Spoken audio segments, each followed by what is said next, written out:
Welcome back from the break viewers. अब उस multi dimensional personality ने हमें ज्वाइन किया है जिनका मैं काफ़ी देर से जिक्र कर रही थी। इस प्रोग्राम भी जब हमने सुबह शुरू किया तो मैंने आपसे यही बात की कि डेफिनेटली इंसान को बहुत सी चीज़ों में इन्वॉल्व होना चाहिए, हसद नहीं करना चाहिए।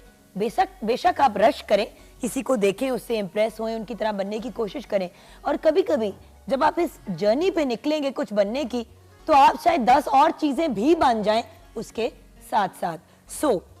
कुछ ऐसी ही पर्सनालिटी से आपकी मुलाकात कराएंगे। आई सर्जन तो हैं ही, और cosmetic eye surgeon more specifically. इसके साथ साथ आप म्यूजिक के साथ भी लगाव रखते हैं, सिंगिंग बहुत अच्छी करते हैं। हमने बल्कि रिक्वेस्ट भी की कि हमें कुछ सुनाएं ज़रूर। एंड डॉक्टर साहब been very kind enough to say yes. Cooking भी बहुत ब्रिलियंट करते हैं, हमें उनसे कुछ बनवाना भी चाहिए था, शो पे चले नेक्स्ट टाइम। एंड फ्लाइंग का भी शौक रखते हैं। तो डॉक्टर तारिक अमीन ने हमें ज्वाइन किया। अस्सलाम वालेकुम। वालेकुम अस्सलाम। You know, Doctor Saab, you share your name with Tariq Amin, the stylist and जी बिल्कुल, beauty expert. अक्सर लोग जब मुझे गूगल करते हैं तो उनका भी साथ आ जाते हैं।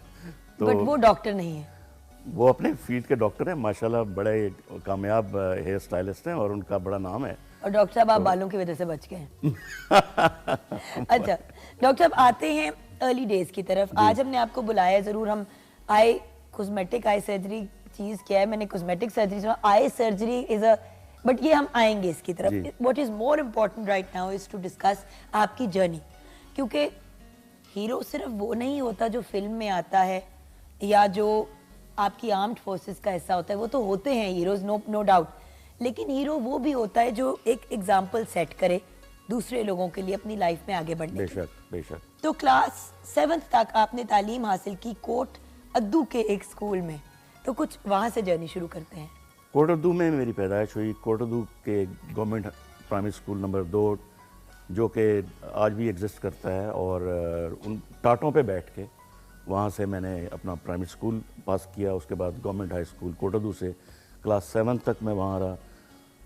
तो मैं सिर्फ ये बड़ी फ़ख्र के साथ ये कहना चाहता हूँ कि मुझे कोई इसमें शर्म महसूस नहीं होती कि मैंने टाटों पे बैठ के, बल्कि जब गर्मियाँ होती थी तो एक दरख्त था, दरख्त के नीचे ज़मीन पर बैठकर पहली दूसरी तीसरी जमात उर्दू मीडियम स्कूल, उर्दू में कोई इंग्लिश मीडियम स्कूल नहीं था, और उर्दू मीडियम स्कूल से जब मैंने इंग्लिश पढ़नी शुरू की तो 6ठी क्लास में आकर पढ़नी शुरू की, जो कि हाई स्कूल के अंदर ABC 6ठी क्लास में और 7वीं क्लास में पढ़ी।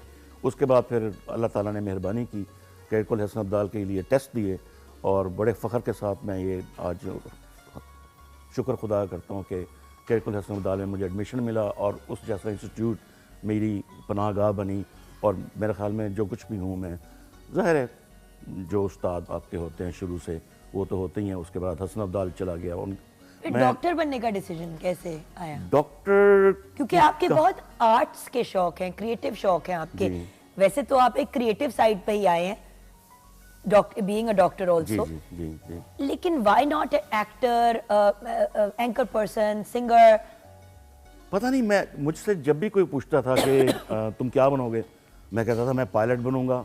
1 मिनट के बाद कहता था मैं डॉक्टर बनूंगा, और डॉक्टर भी नहीं, मैं कहता था मैं आई सर्जन बनूंगा। मुझे ये नहीं पता था उस वक्त कि आई सर्जन बनने से पहले डॉक्टर भी बनना पड़ता है, तो मैं सीधे डायरेक्ट जंप मारता था, आई सर्जन बनूंगा। फिर सिंगिंग, मैं सिंगर बनूंगा, मुझे ये बजाना है इंस्ट्रूमेंट, मुझे बांसी बजानी है, मुझे क्लारनेट बजानी है, मुझे कुछ समझ नहीं आती थी। और खुदा का शुक्र है मैं आज ये बड़े अल्लाह ताला की मेहरबानी से कि जो कुछ भी मैंने कहा था वो सब कुछ मैं कर रहा हूँ। मेरे ख्याल में ये लगन की बात है, किस शिद्दत से आप क्या करना चाहते हैं, उसकी शिद्दत के ऊपर अल्लाह ताला तमाम कायनात की चीज़ों को आपको सपोर्ट करने में मददगार। कभी लाइफ में हसद किया? मैं इसलिए पूछ रही हूँ क्योंकि आज का हमारा टॉपिक ही हसद है। कभी देख के जब छोटे थे जेलस फील करते थे? जेलस या एनवियस, दोनों में से कोई? क्योंकि देखिए एनवी आपको एक ज्यादा फंक्शनल पर्सन बना देती है, ज्यादा हाई अचीवर बना देती है, जेलसी तो बस आपको अंदर से खाती रहती है। जेलसी तो मेरे ख्याल में मेरी फितरत में नहीं थी, शायद इसलिए खुदा ने मुझे इतना कुछ दिया। एनवी जरूर करता था। रोल मॉडल्स होते हैं आपके सामने। कौन थे? हर चीज़ में। आई सर्जरी में मेरे रोल मॉडल प्रोफेसर जलील दौला थे। उनको देखता था तो मैं कहता था काश मैं किसी दिन इन जैसा सर्जन बन जाऊं। पता नहीं शायद बन सका या नहीं। गाने सुनता था मेहदी हसन साहब के, रफ़ी साहब के, किशोर साहब के, नूरजहां के, अताउल्लाह ईसा खिलवी साहब के, सोचा था कि शायद मैं इनकी तरह गाना शुरू कर दूं, अनैब हसन भट्टी साहब, नाम की तो लिस्ट ही बहुत तवील है कि वो लेने इम्पॉसिबल है, मगर सोचता था कि काश मैं इन जैसा गाना भी गाना सीख लूँ। किसी को इंस्ट्रूमेंट बजाते देखता था तो कहता था काश, वो काश जो होती थी वो मेरी ख्वाहिश होती थी, शिद्दत उसके अंदर जितनी होती थी। लेकिन आपने सिर्फ ख्वाहिश नहीं की, आपने एफर्ट्स भी किए। एफर्ट्स, मैं यही बात सुबह से व्यूअर्स को कह रही हूँ कि भाई हजारों ख्वाहिशें ऐसी कि हर ख्वाहिश पे दम निकले, ख्वाहिश को इम्प्लीमेंटेशन में तो लेके आए। जी बिल्कुल बिल्कुल, उसके अंदर शिद्दत पैदा करें। आप कुछ भी करना चाहते हैं उसमें शिद्दत पैदा करें। मैं अभी कल ही एक दोस्त से बात कर रहा था कि जब मैंने फ्लाइंग सीखी, तकरीबन अभी 17 साल हो गए मुझे जहाज़ उड़ाते हुए, तो मेरे साथ एक 65 साल का रिटायर्ड, मैंने इंग्लैंड में साउथर्न ऑन सी में फ्लाइंग सीखी थी, 65 साल का बंदा भी मेरे साथ, उसने फ्लाइंग आके ज्वाइन किया फ्लाइंग स्कूल। तो मैंने उससे पूछा, मैंने कहा यार इस उम्र के अंदर, तो वो कहने लगा कि मैं फ़्लाइट इंजीनियर हूँ, सारी उम्र मैं जहाज़ के अंदर बैठता था और ख्वाहिश थी कि मैं किसी दिन जहाज़ भी उड़ाऊँ। जब मैं रिटायर हुआ तो रिटायरमेंट के बाद मैंने सोचा कि अच्छा ये फ्लाइंग सीखने का वक्त आ गया। तो कोई उम्र की कोई चक्कर नहीं है। मैं एक्चुअली अभी आपसे बात करते हुए ना ऑनलाइन ढूंढ रही थी, अलेक्जेंड्रिया जो है एक खातून थी जो मेरी नानों की एज की होंगी, मतलब she was probably about 75 years old जब वो मेरे साथ यूनिवर्सिटी में पढ़ रही थी, under grade at the university of western Ontario Canada में। एंड आई स्टिल रिमेंबर कि उनको जाके मैंने पूछा कि जी, मैं ऑब्वियसली हमारी आदत है देसियों की, हम कहते हैं कि जी do you need any help, do you need to, मैं समझी कि शायद वो कैंपस पे अपनी ग्रैंड डॉटर या ग्रैंड सन को मिलने आई है। कहती है no no I am a student. So I said, excuse me? She said, I am a mature student. Term उधर mature student या senior student होती है. She was a mature student. और मैंने कहा, but how come? She said, मैंने सिर्फ high school किया था और मेरी ख्वाहिश थी, फिर मेरे बच्चे हो गए, फिर उनके बच्चे हो गए, अंदाजा करें, अब मेरे ग्रैंड किड सारे यूनिवर्सिटी में है, तो मैं बड़ा शर्मिंदा फील करती हूँ जब मैं उनको कहती हूँ कि तुम लोग पढ़ते क्यों नहीं हो। तो I am back in university. तो इसके लिए कोई उम्र की कैद नहीं।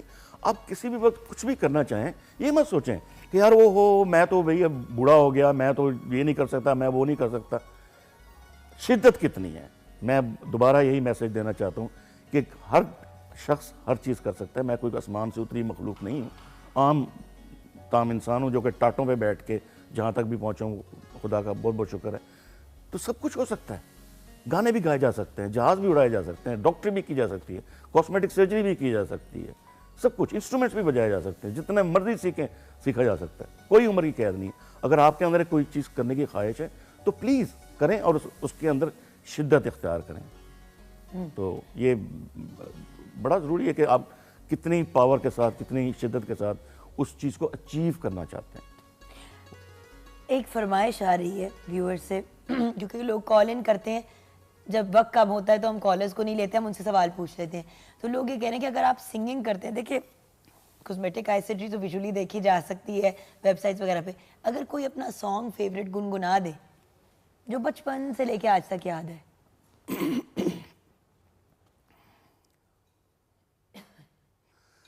जिंदगी में तो सभी प्यार किया करते हैं, जिंदगी में तो सभी प्यार किया करते हैं, मैं तो मर कर भी मेरी जान तुझे चाहूँगा, जिंदगी में तो सभी प्यार किया करते हैं। वाह, वंडरफुल। एक ब्रेक लेते हैं, ब्रेक के बाद जब वापस आएंगे तो कुछ विद म्यूजिक आपसे सुनते हुए आएंगे एंड देन मजीद और बातचीत करेंगे। ये वैसे कॉस्मेटिक आई सर्जरी क्या होती है, कॉस्मेटिक का और आई का क्या ताल्लुक है, ये जानेंगे ब्रेक के बाद। मगर कुछ सॉन्ग भी सुनेंगे। जहाज यहाँ से नहीं उड़वा सकते और कुकिंग आज नहीं करवा सकते, लेकिन बाकी सब काम करवाएंगे ब्रेक के बाद।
Wonderful, please, thank you, lovely.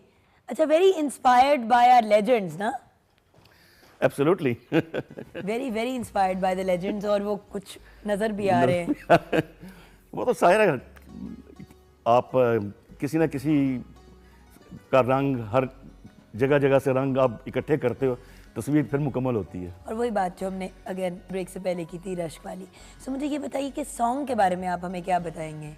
ये पाकिस्तान तो टैलेंट से भरा पड़ा है। मैं हैरान परेशान हो जाता हूँ कभी कभी देख करके, ऐसे ऐसे लोग भी एग्जिस्ट करते हैं। ये कंपोजिशन बॉबी वज़ीर साहब की थी, जो अल्लाह गरी की रहमत करे, बख्शी वज़ीर साहब के फर्जंदे अर्जुमंद हैं और अपने वालिद का नाम रोशन कर रहे हैं और कमाल करते हैं।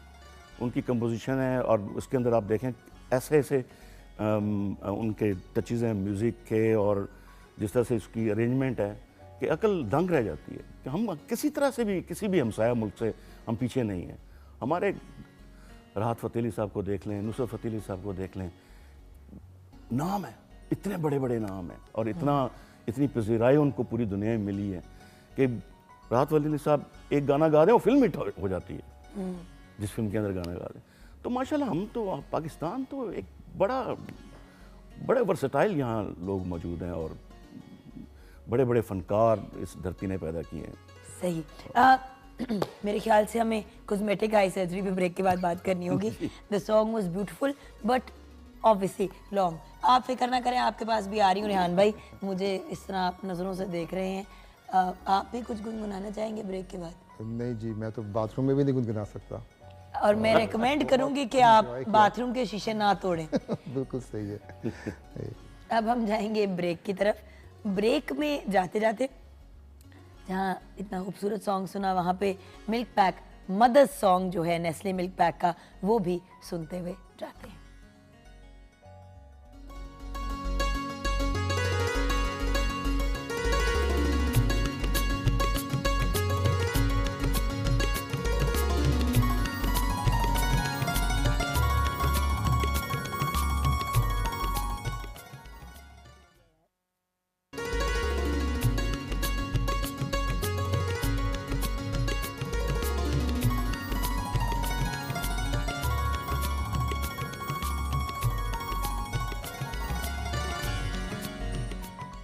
Welcome back from the break viewers. And now क्योंकि ये लास्ट स्टेज होता है मॉर्निंग शो का, तो और वो भी स्पेशली ऑफ द वीक, सो आपको ऑफ कोर्स विश करना चाहूँगी कि हैव अ ग्रेट वीकेंड।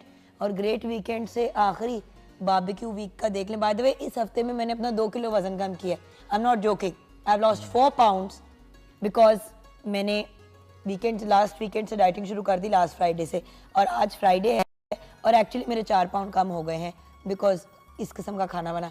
अगले हफ्ते मुरगन गज़ाएँ होंगी, फिर 2 किलो चढ़ जाएगा। सिचुएशन अंडर कंट्रोल है जी। आपके बिहारी कबाब और ग्रिल्ड चिकन विंग दोनों चीज़ें रेडी हैं और आई होप कि आप पसंद करेंगे इसको, और व्यूवर्स भी हमारे ज़रूर ट्राई करें। ना अभी किया तो कौन सा कल ऑनर आके कह सकती हूँ। सही है। मैंने कल रेहान साहब को आते ही तारा मैं, thank you so much Rehan भाई, हैव अ ग्रेट वीकेंड। मैंने को आते ही कहा, मैंने कहा रेहान भाई कौन सा आप अगर बुरा खाना बना लेंगे तो हम बता सकेंगे, और वैसे भी हम अपने आप को 2 दिन देते हैं पेट खराब होने के। फ्राइडे सैटरडे संडे ऑनर नहीं होते ना। अच्छा, तो डॉक्टर साहब now I want to talk to you about ये कॉस्मेटिक आई सर्जरी क्या होती है, आंखों को क्या कर सकते हैं? मैं बेसिकली तो आई सर्जन ही हूँ, जैसे जनरल ऑफ्थल्मोलॉजी जिसको हम बोलते हैं, मगर साथ साथ मैंने तकरीबन कोई 19 साल पहले थोड़ा सा इस तरफ, जिसने बोचुलिनम टॉक्सिन है जिसको यहाँ बोटॉक्स कहते हैं, फिलर्स हो गए, ये इस तरफ भी मैंने थोड़ा सी तबे आजमाई की, क्योंकि मेरा हर चीज़ करने को दिल करता है। प्रॉब्लम मेरे साथ ये है, वो मैं देख रही हूँ और वो व्यूअर्स भी देख रहे हैं।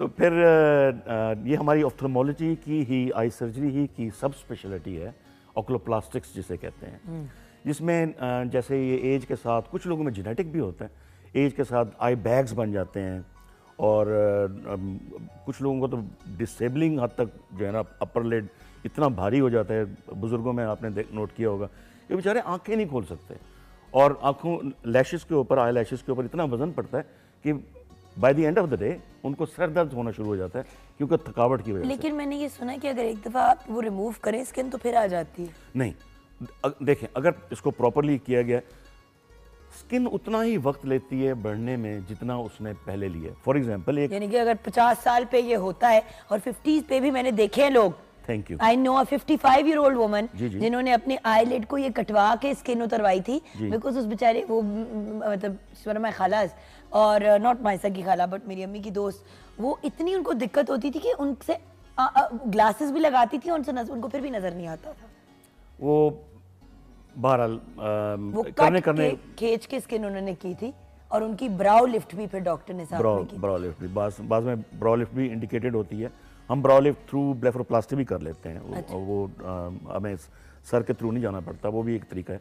तो उस डिटेल में मैं नहीं जाऊंगा कि हमारे पास इतना वक्त नहीं है।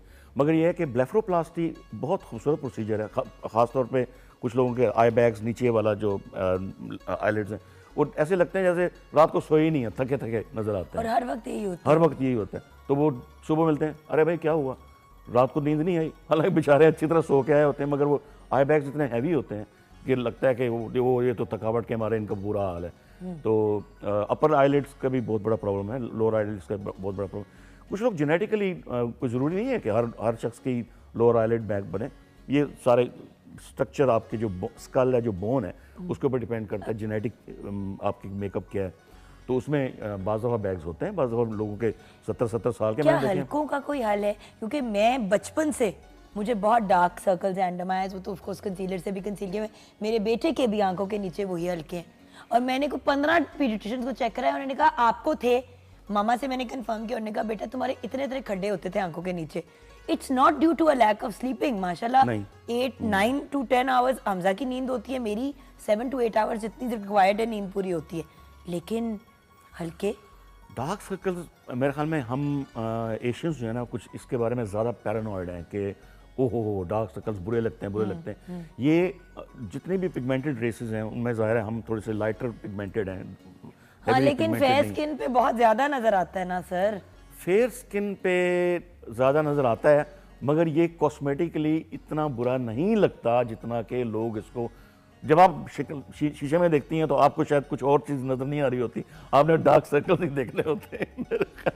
तो ऐसी बात नहीं है, वो डार्क सर्कल्स इतने कॉस्मेटिकली बुरे नहीं लगते। But is there a solution for that? Solution है। बेसिकली जब भी लाइट पड़ती है हमारे चेहरे पे, तो हमारे जो सेल्स हैं जो पिगमेंट प्रोड्यूस करते हैं, मेलानोसाइट्स जो हैं, वो स्टिमुलेट होते हैं और वो ज़ाहिर है डार्क होते हैं।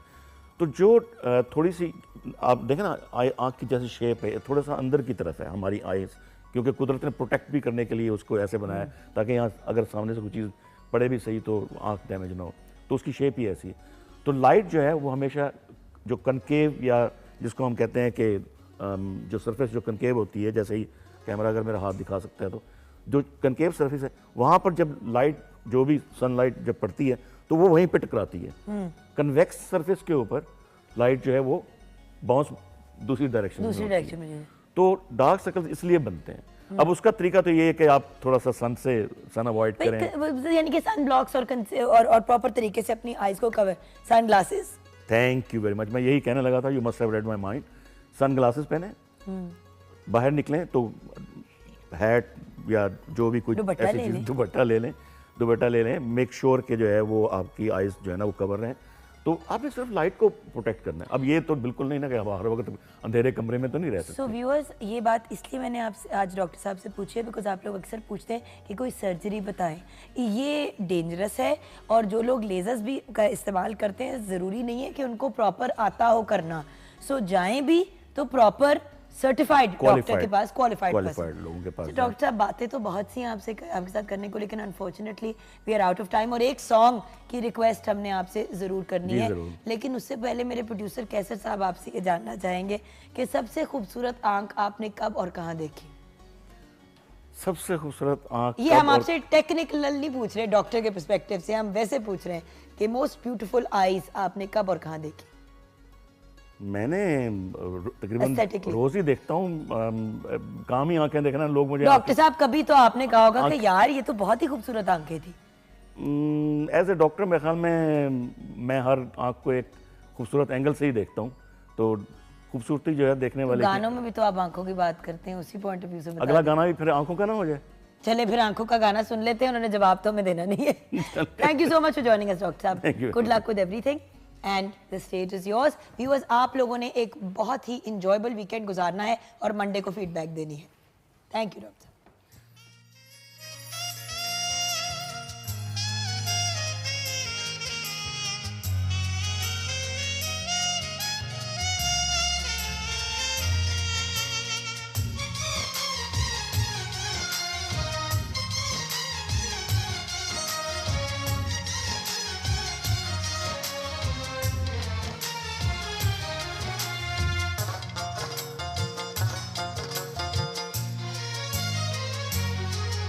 ਅੱਖਾਂ ਅੱਖਾਂ ਵਿੱਚ ਤੂੰ ਤੇ ਸਾਡਾ ਦਿਲ ਮੋਲਿਆ ਨੀ ਸਾਨੂੰ ਖਬਰ ਨਾ ਹੋਈ ਸਾਡਾ ਸੁੱਖ ਖੋਲਿਆ ਅੱਖਾਂ ਅੱਖਾਂ ਵਿੱਚ ਤੂੰ ਤੇ ਸਾਡਾ ਦਿਲ ਮੋਲਿਆ ਨੀ ਸਾਨੂੰ ਖਬਰ ਨਾ ਹੋਈ ਸਾਡਾ ਸੁੱਖ ਖੋਲਿਆ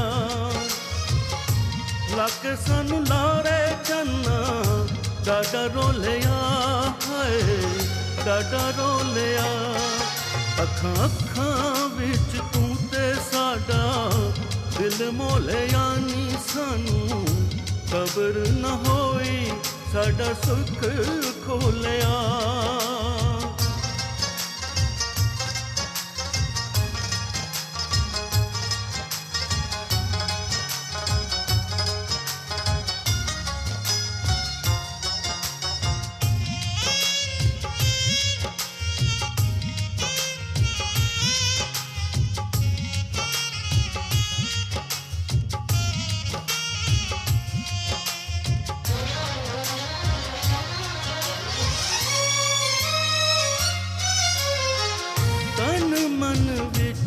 ਚੰਨਾ ਅੱਗ ਪਈ ਬਲਦੀ ਸਾਰੀ ਰਾਤ ਜਾਗਨੇ ਆ ਅੱਖ ਨਹੀਂ ਲੱਗਦੀ ਤਨ ਮਨ ਵਿੱਚ ਚੰਨਾ ਅੱਗ ਪਈ ਬਲਦੀ ਸਾਰੀ ਰਾਤ ਜਾਗਨੇ ਆ ਅੱਖ ਨਹੀਂ ਲੱਗਦੀ ਅੱਖ ਨਹੀਂ ਲੱਗਦੀ ਤੂੰ ਤੇ ਸਾਡੇ ਕੋਲੋਂ ਸੋਹਣੀਏ ਨੀ ਸਾਨੂੰ ਖੋਲਿਆ ਨੀ ਸਾਨੂੰ ਖਬਰ ਨਾ ਹੋਈ ਸਾਡਾ ਸੁੱਖ ਖੋਲਿਆ ਲੱਕ ਸਾਨੂੰ ਲਾਰੇ ਚੰਨਾ ਡਾਡਾ ਰੋਲਿਆ ਹਾਏ ਡਾਡਾ ਰੋਲਿਆ ਅੱਖਾਂ ਅੱਖਾਂ ਵਿੱਚ ਤੂੰ ਤੇ ਸਾਡਾ ਦਿਲ ਮੋਲਿਆ ਨੀ ਸਾਨੂੰ ਖਬਰ ਨਾ ਹੋਈ ਸਾਡਾ ਸੁੱਖ ਖੋਲਿਆ